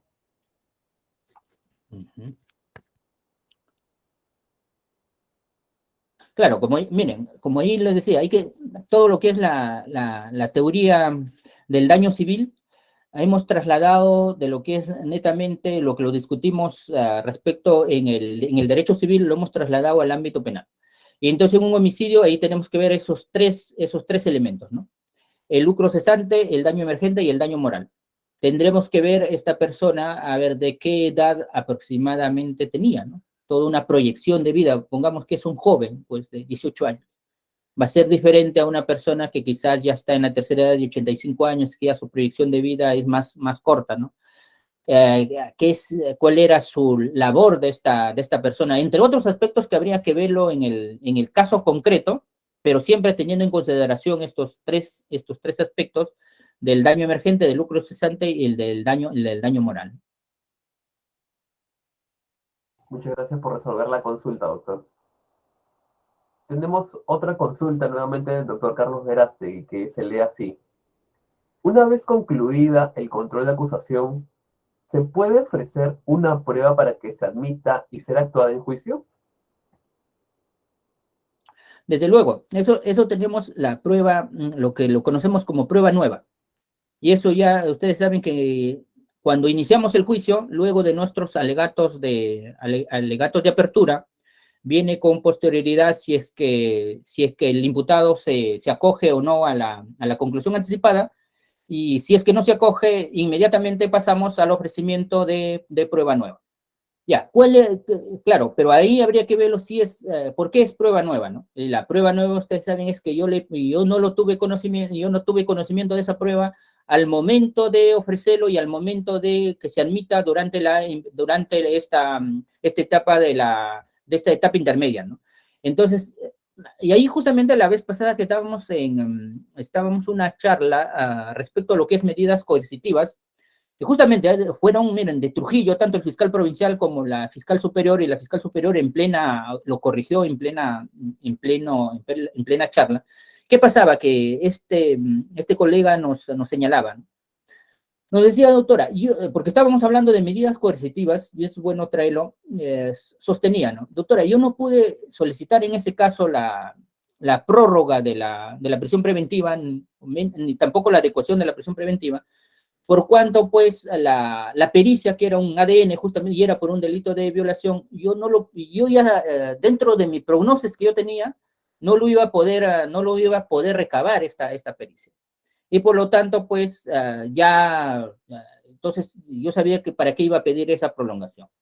Y entonces cuando y ahí vino justo el tema que nos plantea el doctor Verástegui, ¿por qué no avanzar?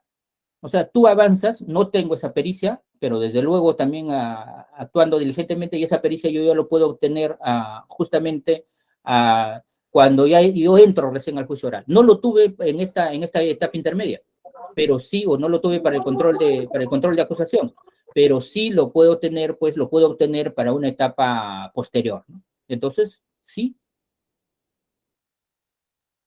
Muchas gracias, doctor, por resolver la interrogante. La doctora María del Rosario Silva hace el siguiente comentario. Una sola casilla facilita la revisión diaria y no se genera confusión ni duplicidad de que lleguen a una y otra. Nosotros señalamos una sola casilla y se designa la revisión a una sola persona, de lo cual el provincial ejerce total control. Y todo se anota en la pizarra y evita así que pudiera pasar alguna fecha. Además, los juzgados no pueden alegar que enviaron algo a una casilla diferente.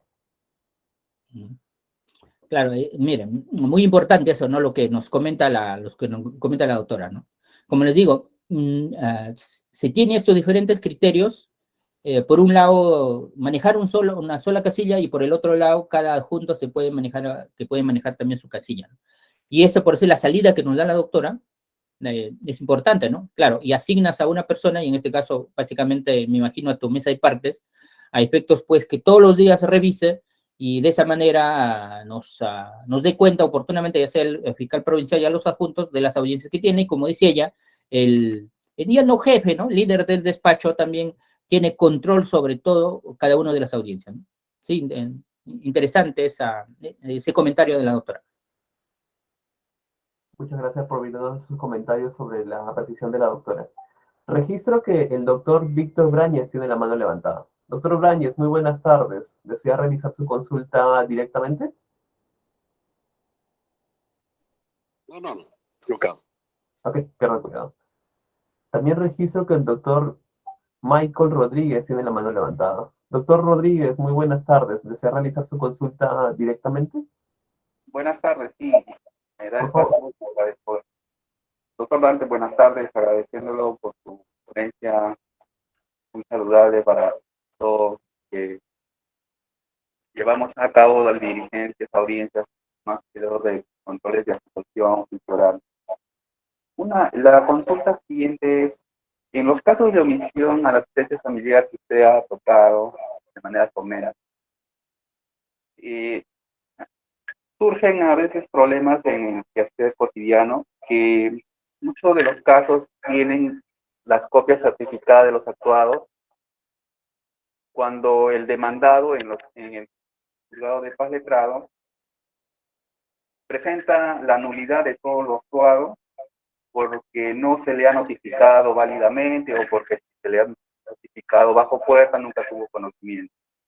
Sin embargo, ya en el proceso inmediato, cuando ya se incoa, el abogado o la defensa nuevamente plantea esta situación. Sin embargo, desde mi punto de vista, indicaba de que ya era un cuestionamiento que ya había sido resuelto por el juzgado y que ya incluso estaría consentida esta decisión. Entonces no tendría caso tocarse nuevamente como un punto de cuestionamiento para rechazar la incoación de inmediato. Entonces, ¿cuál sería en todo caso la salida, si estaría bien lo que se estaría planteando, o es que también tendría igual derecho el abogado de plantear esta misma situación que ya ha sido ventilado en el juzgado de Estado? Esa es mi consulta. Gracias. Sí, doctor Rodríguez. Claro, mire, si este pedido de nulidad, de que no fue debidamente notificado, y además, ojo, ¿no? Nosotros porque ¿para qué es necesario que esta notificación o que él tome conocimiento, ¿no? de esta liquidación de pensiones de vengadas? Es necesario que tome conocimiento por cuanto, pues, a partir de ahí nace el dolo, ¿no? O sea, nace el dolo, por eso es que ya el Tribunal Constitucional también ha señalado que, porque antes había esa discusión, si estamos ante un delito permanente o es ante un delito instantáneo con efectos permanentes. El Tribunal Constitucional se ha ido por este lado, aunque ahora he visto que vuelve la discusión, ha vuelto la discusión, pero bueno, el Tribunal Constitucional hay ahí una sentencia que señala que es un delito instantáneo con efectos permanentes. ¿Por cuándo? Entonces, tú, desde el momento que tú lo notificas y lo das 3 días a efectos de que él, pues, cumpla con esas pensiones de venganza, si no lo hace, ya, acá lo que está alegando él, que dice que nunca fue notificado válidamente. Entonces, ¿cómo es que él ya tiene conocimiento? En efecto, incluso para ya solicitar esas nulidades, es que él tuvo conocimiento y por lo tanto ahí ya nace el dolo de querer sustraerse a su obligación alimentaria, porque él tiene conocimiento de que hay esa liquidación. Y por lo tanto, ¿cómo es que él puede alegar a falta de notificación? Lo que cuando a nosotros desde el ámbito penal, lo que nos interesa es que él haya tomado conocimiento, sea cual sea, sea mediante una notificación formal o bajo otras circunstancias, de que en efecto él estaba en la obligación de cumplir con ese pago de las pensiones de venganza, ¿no? Claro, otro aspecto es cuando nos solicitan, no tanto solicitan a la nulidad por efectos de la notificación, sino que nos solicitan respecto al cumplimiento de esas pensiones de venganza, ¿no? Entonces, bueno, son plazos preclusivos, como sabemos que durante el proceso de alimentos ellos tienen que cuestionar esos montos de la pensión de venganza en el sentido que ya pagó, pero sin embargo algunas veces dicen ellos que se les ha pasado y por lo tanto ellos lo que solicitan es la nulidad y señalan en ese sentido de que el monto que se está especificando en esa resolución no es real, por cuanto él ha cumplido con ese pago. Y por lo tanto, como el juez lo deniega, van incluso en recurso de queja y todos utilizan los medios impugnatorios que se podría establecer. Sobre eso también hay una casación de Piura, si no recuerdo, incluso que es del 2014, porque yo justamente tuve en ese caso y nos fuimos hasta juicio. A esta persona no quería por nada de someterse a ninguna salida alternativa ni ninguna simplificación procesal. Y ahí en este caso, la jueza en efecto lo llegó a condenar, porque lo que nosotros, y justamente ahí, bueno, para nuestra suerte, sí, ya no se discutió respecto a eso, porque mientras duraba el juicio, el juez de familia, porque ustedes saben que el juez de familia es el que hace segunda instancia, se pronunció respecto a esta nulidad. Así es que tuvimos suerte que al momento que íbamos a llegar a la sentencia, ya el caso respecto a la nulidad ya estaba resuelto. Pero lo que tú dices, sí, es que la nulidad es respecto por defectos formales en la notificación de esta resolución que aprueba las pensiones de venganza. Nosotros lo que tenemos que fijarnos, si bien la forma como usted está sustentando en ese sentido, es porque él ya tiene conocimiento de que debe cumplir esa obligación. Y por lo tanto, ya hay el dolo en esta persona y, conclusión, habría pues incurrido en esta conducta delictiva. Muchas gracias, doctor, por resolver la consulta. La siguiente pregunta la realiza el doctor Efraín Quispe y dice así. ¿La declaración del testigo que no declaró en investigación preparatoria puede ingresar al juicio como prueba nueva? No, a ver.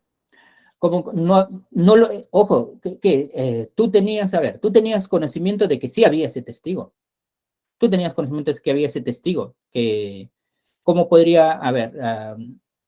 cómo podrías tú enterarte? Ojo, porque ¿qué es prueba nueva? Es que yo, al momento de ofrecer, en este caso en mi requerimiento de acusación o incluso integrando mi acusación, es que yo no tenía conocimiento de la existencia de ese testigo, ¿no?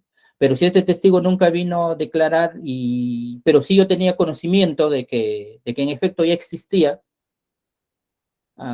para mí no sería prueba nueva. Podría darse quizás prueba nueva, ¿sabe qué? Podría darse en algunos casos. Pongamos que es un homicidio, ¿no? Ya, en efecto, a ver, ¿cómo podría ser prueba nueva? A ver, bien, a ver, estamos investigando un homicidio, ya tengo todos mis testigos, mis pericias, lo ofrezco porque tengo conocimiento y ese testigo, no, o sea, no podría ser, no podría yo alegar que es testigo, que es prueba nueva, ¿no? Yo tenía conocimiento de él durante la investigación preparatoria. Ahora que no haya ido a declarar, sino que, como yo les digo, yo no corro el riesgo por cuanto yo no sé qué es lo que va a declarar él, pues, entonces, pero si quizás podría observar por qué no declaró durante la investigación preparatoria, habría que analizarlo, ¿no? En el caso concreto, pero definitivamente no sería prueba nueva. Muchas gracias, doctor, por resolver la consulta. La siguiente pregunta la realiza la doctora Luria Flores y dice así: ¿cuántas veces el juez puede devolver la acusación al fiscal para que sea subsanada? Y si está en facultad del juez, remitir copias al órgano de control, informando de ello. Claro, ahí, miren, les recomiendo a ustedes buscan ahí control de acusación, lo ponen en Nakazaki. Y justamente ahí es una buena conversación con Benji y con Carlos Portugal, y ellos señalan que si lo analizamos el 352, para ellos, pero desde luego ellos lo ven desde el punto de vista como abogados, ¿no? Claro, si lo vemos el 352, inciso segundo, ¿qué nos dice, no?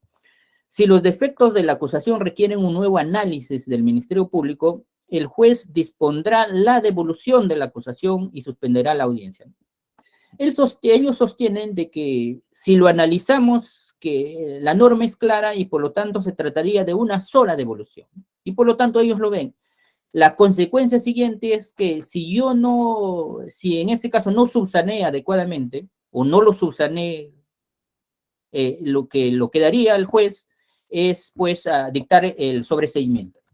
Pero respecto a eso también, miren, y lo que nos hace la pregunta, ¿qué pasa? Hay un acuerdo, hay un pleno distrital, y ellos también se basan en eso, hay un pleno distrital de la Corte Superior de Huánuco, que es del 17 de noviembre del 2013. Claro, ellos dicen, si el juez, ellos llegaron a ese acuerdo. Si es que el fiscal no subsana las observaciones que se le ha planteado, ellos llegan a un acuerdo por mayoría, debe procederse al sobreseimiento y remitir copias al órgano de control. Pero como vemos, la norma no es clara, es cuestión de interpretación, y por eso les decía, ¿qué pasa? En todo caso, tendríamos que en esta primera audiencia, o sea, pese a que me observaron el primer presupuesto por lo que hacen el juez, ¿no? Y mayormente la que más observación hay respecto al relato fáctico, siempre me observan el relato fáctico y el juez ya no avanza. El juez dice, ya, como no hay un relato fáctico claro, yo no puedo avanzar a los siguientes requisitos. Te devuelve, tú subsanas tu relato fáctico, y ¿qué pasa? Que ahí otra vez ya no te cuestionan tu relato fáctico, sino te cuestionan los otros requisitos. ¿Qué tendría que hacer el juez? Y quizás tú no lo puedes, en principio tú lo vas a absolver, vas a tratar de absolver en la misma audiencia oral, pero no puedes y de repente es complicado. Tendría que otra vez devolverlo. Y allí viene, ¿no? No hay una norma. Como les digo, los abogados lo leen que es una sola devolución. Desde mi punto de vista, no lo podemos leer literalmente. Claro, sí, porque sabemos que el control de acusación cumple un papel fundamental en lo que es el proceso. Y también se basa en que hay una casación de lo que último que ha sacado el profesor César San Martín, de una casación, creo es Ancash, si no me equivoco, en la que señalan pues que en este caso, ¿qué es lo que ha pasado? Ya llegaron a juicio, y como por falta de imputación necesaria, o sea que no hubo un control adecuado, la sala superior absolvió a estas personas, ¿no? Ha ido en casación, y lo que dice esta casación, cuyo oponente ha sido el profesor César San Martín, él señala, pero no debieron absolverlo, dice, en todo caso, si ellos consideraban de que en efecto ahí no se subsanó adecuadamente esta imputación necesaria, lo que debieron hacer es declarar la nulidad y retrotraerse hasta el momento donde se incurrió en este error. Pero de ninguna manera por ese motivo ellos podrían absolver. Ese es lo último que ha sacado una casación, que no me acuerdo el número, pero de Ancash, ¿no? Por lo tanto, en conclusión, la norma no es clara, no hay una norma que nos diga que en tantas veces lo puede devolver. Hay acuerdos, como le digo, que los abogados presionan en el sentido de que debe declararse el sobreseimiento del juez, que no optaría por otra opción, y tendría que, claro, en ese caso, mandarnos copias certificadas a nuestro órgano de control. pero al no ser la norma clara es cuestión de interpretación de criterios, pero como ellos sostienen también, dicen lo que pasa es que ahora los jueces por cansancio lo pasan nomás, lo pasan ese control, cuando no debería ser así. Una de las críticas, estamos en un proceso estamos recién en este proceso ya recién de implementación, ya posteriormente ya nos vamos volviendo pues más expertos. Muchas gracias, doctor, por resolver la consulta. Registro que el doctor Marco Baltuano tiene la mano levantada. Doctor Baltuano, muy buenas noches. ¿Desea realizar su consulta oralmente? Sí, muy buenas noches, doctor Pimentel. Agradecerle por compartir sus conocimientos, doctor, con todos los colegas. Hay dos puntos que quiero compartir, sobre todo con ustedes, compañeros. El primer punto es que hace poco tuve un juicio por omisión a la asistencia familiar con la doctora Belinda Mercado, pero resulta que la denunciada, en este caso era la mamá, tenía una enfermedad grave. Pero la doctora consideró que al presentar documentos que ella sufría de SIDA, ella no tenía capacidad de poder cumplir con los alimentos, con la obligación alimentaria. Mi argumento fue ante la doctora Belinda Mercado que si bien es cierto la señora tenía una enfermedad y estaba demostrada, yo compartía de que efectivamente no me oponía, no hacía observación al respecto. Sin embargo, le dije, doctora, yo considero que ella tiene una enfermedad que es el SIDA, pero ella no está demostrando la incapacidad para poder trabajar, porque una cosa es que tenga SIDA y otra cosa es que esté postrada en cama. Entonces, si estuviera postrada en cama, no podría ella obviamente cumplir con la obligación alimentaria y por lo tanto, eso sería otro escenario. La doctora absolvió a la denunciada, a la procesada, apelamos el caso y arriba nos dieron la razón, justamente por la alegación que yo había hecho. Entonces yo comparto ese punto, compañeros, porque una cosa es que ella pueda tener una enfermedad terminal, pero otra cosa es que esa enfermedad la incapacite para que ella pueda realizar una labor y poder cumplir con su obligación alimentaria. Como usted tocó el tema de los alimentos, esa era un conocimiento que quería compartir con los colegas. Y el segundo punto, doctor, y esto sí es primero doy una posición personal sobre la prueba oficiosa o prueba de oficio. Yo considero, doctor, porque también usted trató el tema de la prueba, y también hemos visto que hay dudas, porque si bien es cierto el Código Procesal Penal permite que haya prueba de oficio, eso colisiona con lo establecido en el artículo 139, inciso 11 de la Constitución Política, en donde dice que si hay dudas se debe resolver a favor del procesado. Entonces, doctor, esta tesis es compartida por todos los garantistas, doctor, por ejemplo, como Raúl Zaffaroni o como Alvarado Belloso. Entonces, yo quería compartir este conocimiento y también, doctor, que usted dé de repente una posición o una interpretación, porque me parece que si el juez en su momento, después de haberse realizado la actuación probatoria, él tiene duda, en la Constitución lo establece claramente. Si hay duda, se debe absolver. Eso es lo que yo quería, más que todo, compartir algunos aspectos de lo que es esto, que están establecidos en el Código Procesal Penal, doctor Pimentel. Quería saber cuál era su posición de repente al respecto de la prueba de oficio. Gracias. No, a usted, doctor Baltuano, gracias por sus comentarios. En efecto, pues lo que nos decía el doctor respecto al primer punto, ¿no? Respecto a la capacidad económica, habrán visto, ¿no? Que hay algunos defensores públicos que en efecto se oponen se oponen porque uno de los argumentos que utilizan es que su patrocinado no tiene capacidad económica y por lo tanto, pues en su caso, no hay ese dolo, no hay ese conocimiento y voluntad de querer traerse a lo que es su obligación alimentaria, ¿no? Ya, y bien lo ha dicho nos ha dicho nuestro colega, pues que esa es otra discusión. De cara mismo a lo que es al delito de omisión a la asistencia familiar, no tendría mayor relevancia. Otro, lo que nos dice el doctor respecto a la prueba de oficio, en efecto, depende, pues, ¿no? O sea, actualmente todavía tenemos nosotros rezagos del sistema inquisitivo. Es igual que también en cuando no hemos tocado, que es otro punto del control del sobreseimiento. Ustedes saben que una facultad que le ha dado que lo ha dado todavía el legislador al órgano jurisdiccional es que el juez nos pueda devolver esa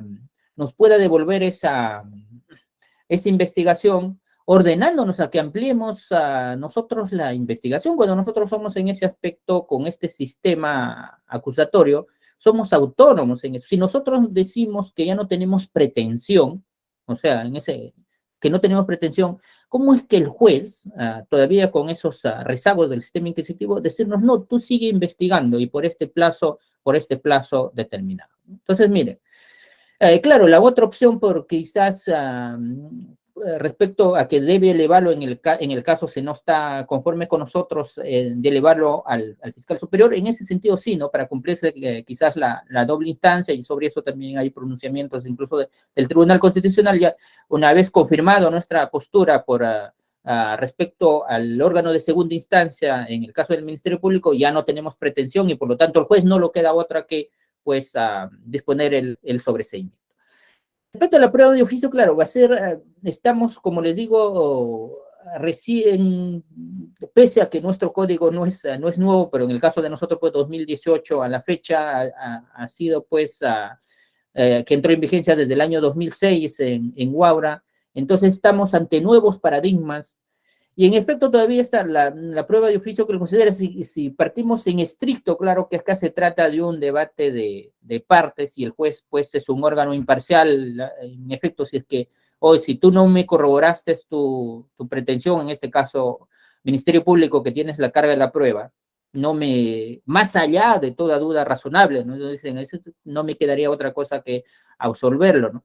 Pero como decimos, estamos todavía en rezagos de este sistema inquisitivo. Yo creo que por ahora, de repente esta prueba de oficio y en efecto no es que el juez tome postura, porque podría ser no solamente porque lo genera duda, sino que quizás también puede ser en un aspecto que esto puede favorecer a una u otra parte que estamos ahí en conflicto.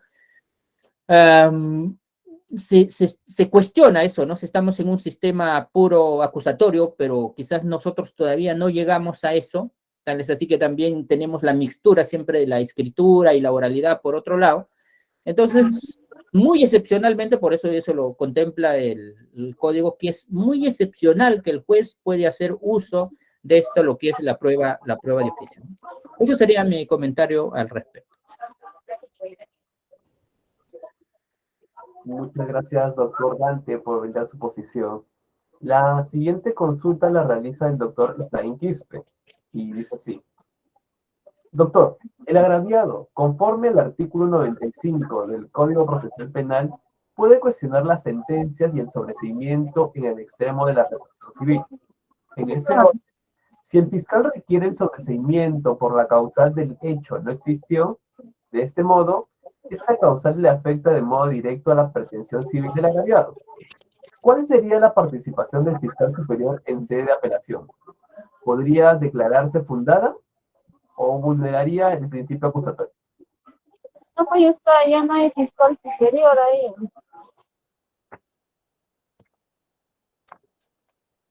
Ya, claro.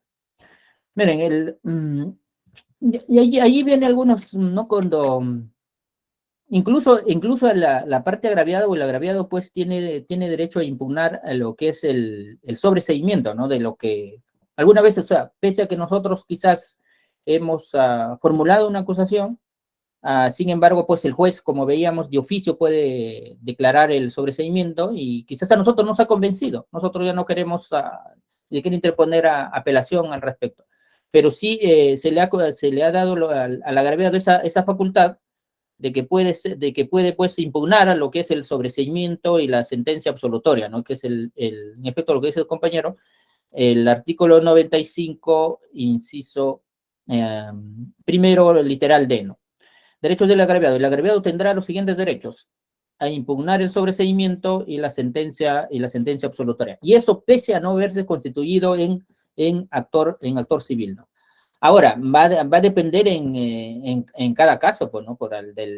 Ya estamos hablando en segunda instancia. Ahora el fiscal, claro, de repente dirá, voy, pero en efecto, pongamos en ese caso, ¿no? Que nosotros hemos requerido la acusación, hemos requerido, ya sí sea, hemos requerido un dictamen acusatorio, pero sin embargo el juez lo ha solicitado el sobreseimiento, nos ha convencido, ¿no? O en el otro caso es que yo he solicitado y requerido un sobreseimiento y el juez pues lo ha aprobado. Y es por la víctima, por el agraviado que recién sube a una segunda instancia.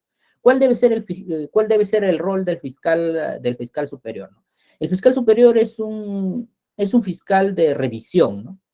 Y entonces yo supongo que él analizará, pues, a ver cuál ha sido en qué se ha sustentado nuestro requerimiento de sobreseimiento, y así como también en qué aspectos es la víctima se está sustentando para su apelación, y él verá, pues, lo pertinente o lo necesario si considera que, en efecto, nuestra actuación o nuestros requerimientos de sobreseimiento tiene base, tiene fundamento.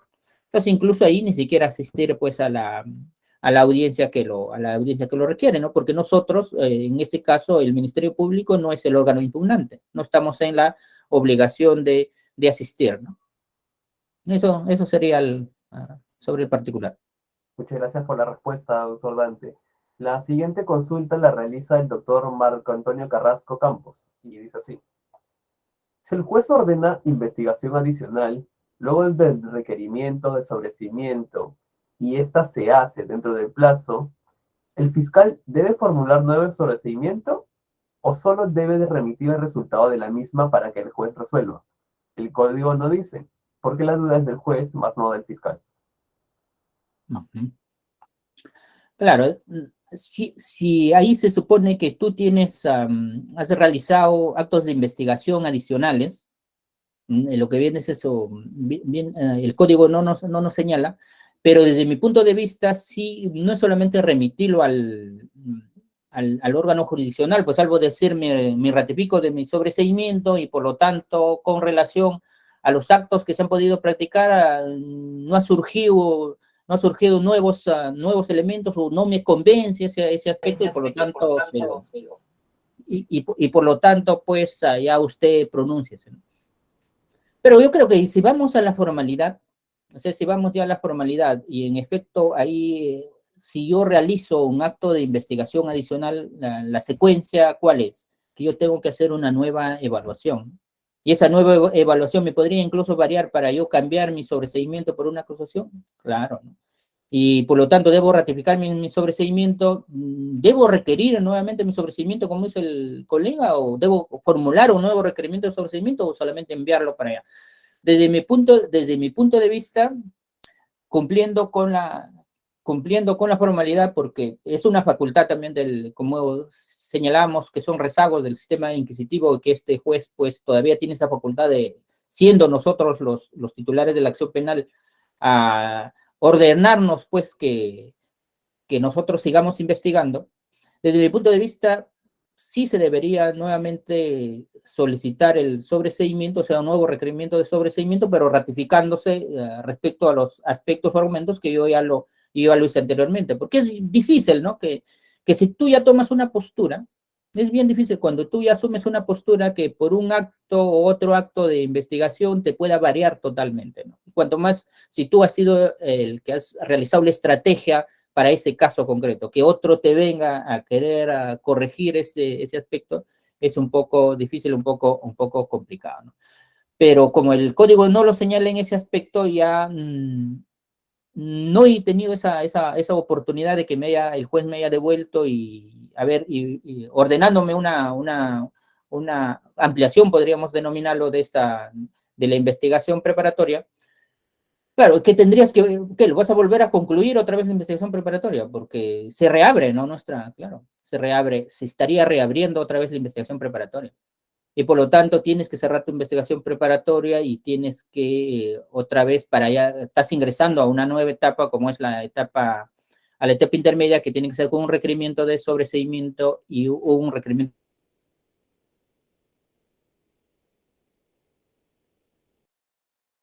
acusatorio.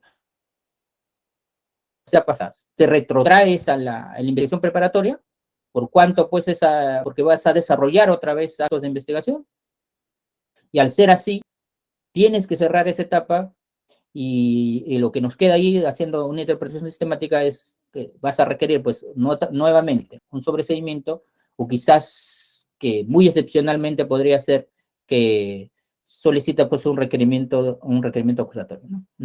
Eso sería. Muchas gracias, doctor Pimentel, por resolver la interrogante. Las dos últimas preguntas vienen a continuación. Primero la del doctor Efraín y luego de la doctora Paola Paredes. El doctor Efraín hace la siguiente consulta. ¿Qué sucede si Fiscalía ordena formalizar investigación preparatoria? Sin embargo, no practica las diligencias tales como testimoniales y evaluación psicológica del agraviado. El fiscal, luego del plazo de la investigación preparatoria, concluye la investigación preparatoria sin prorrogar la misma. En este supuesto, ¿puede la parte agraviada no constituida en actor civil interponer tutela de derechos por vulneración de derechos fundamentales? ¿O la tutela solo está restringida al imputado?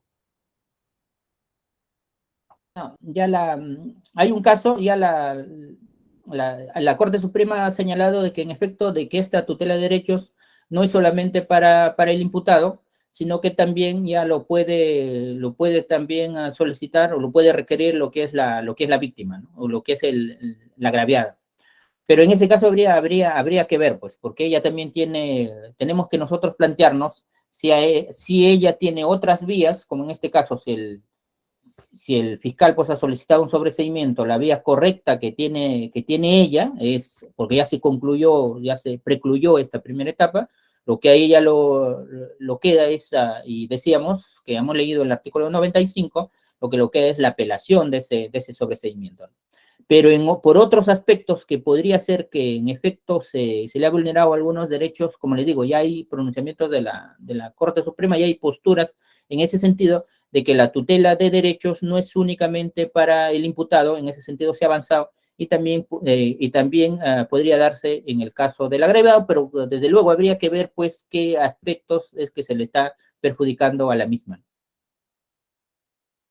Muchas gracias, doctor, por ser preciso con la interrogante. La última consulta de la noche la realiza la doctora Paola Paredes y se lee así. Buenas tardes, doctor. En un informe técnico de una pericia psicológica de la agraviada, ofrece la declaración de su perito de parte. ¿Sería prueba nueva? Cuando el abogado recién ofrece en juicio y no ofreció su informe técnico en la acusación fiscal, los jueces del colegiado se admiten como nueva prueba. Y ahí, a ver, ahí no entendí bien la pregunta. O sea, ¿en qué momento el abogado defensor lo presenta ese informe pericial? Doctor, ¿cómo está? Buenas tardes. Buenas tardes, Sí, doctora Paola. sí, doctor. Lo que sucede es que lo ofrece recién al momento del juicio, al inicio del juicio con el colegiado. Él lo había presentado, sí, el informe técnico a nivel de preparatoria, pero en la acusación fiscal, donde se admiten los medios probatorios, no lo ofreció. No lo ofreció porque él tenía que haber ofrecido el abogado, ¿no? Porque es su prueba de él. Entonces, luego, al momento de que estamos en inicio de juicio ya, le señala si tiene nueva prueba y él dice que sí, que su perito de parte y también su informe técnico. Y bueno, a la cual, bueno, ¿no? Me opuse pues a dichos medios de prueba, pero sin embargo lo admitieron las juezas en este caso, ¿no? Del colegiado, y se llevó a cabo. E incluso al final, como prueba complementaria, señalaron un debate técnico entre el perito oficial del Ministerio Público y el perito de parte. Entonces, la verdad que quería justo que nos oriente al respecto, doctor, si eso es lo que conforme han actuado pues las magistradas, ¿no? ¿Es así? ¿Sería una nueva prueba? Así, doctora, yo coincido con la postura de usted. En efecto, porque ¿cuándo es prueba nueva, no? Cuando prueba nueva es que al momento yo de ofrecer ese medio probatorio, yo no tenía un conocimiento de la existencia de ello. O sea, En este caso, que la doctora nos ha ampliado ahí su pregunta, nos dice que ya durante la investigación preparatoria él ya presentó ese informe técnico, lo que él lo denomina, o este informe pericial del psicólogo de parte. Él tenía conocimiento y por lo tanto, si él no, lamentablemente acá hay principios preclusivos, lo que es nuestro proceso penal, o sea, que de cuenta es ordenado nuestro proceso, sino cada quien pues haría lo que desee. Entonces, su postura es la adecuada, ¿no? Pero claro, ahí es apelable, ahí entra. ¿Qué debió hacer usted en el caso de que ya los jueces lo admitieron eso como prueba nueva? Ahí viene también, ¿no? Que de cierta manera el legislador ha recortado pues a efectos de evitar mayores dilaciones quizás y entrar, que se les ha dado más autonomía al órgano jurisdiccional y son inimpugnables ese tipo de decisiones, ¿no? Pero la postura de usted definitivamente, desde luego eso no ha sido... A ver, ¿qué podríamos entonces nosotros ahí... ¿Cuál sería nuestra salida? ¿Cómo yo podría cuestionar? Iría ahí la pregunta, ¿no? Pero definitivamente sí coincidimos de que ya no es prueba nueva. Él ya tuvo conocimiento anterior, por lo tanto, bien su oposición que usted asumió. Sí, doctor, sí, muchas gracias, ¿no? Pero eso es lo que, bueno, está pasando así con muchos casitos. Muchas gracias, doctora Paola, por su participación. Asimismo, muchas gracias, doctor Dante, por resolver la consulta. También hago extensivo el agradecimiento a todos los invitados que participaron en la ronda de preguntas. Asimismo, agradecemos a la Presidencia de la Junta de Fiscales Superiores de Lima Norte, a la Presidencia de la Junta de Fiscales Provinciales de Lima Norte y la Coordinación Académica de Lima Norte por hacer posible este tipo de actividades. Con esto damos por concluida el evento del día de hoy. Que tengan un buen feriado. Hasta la próxima.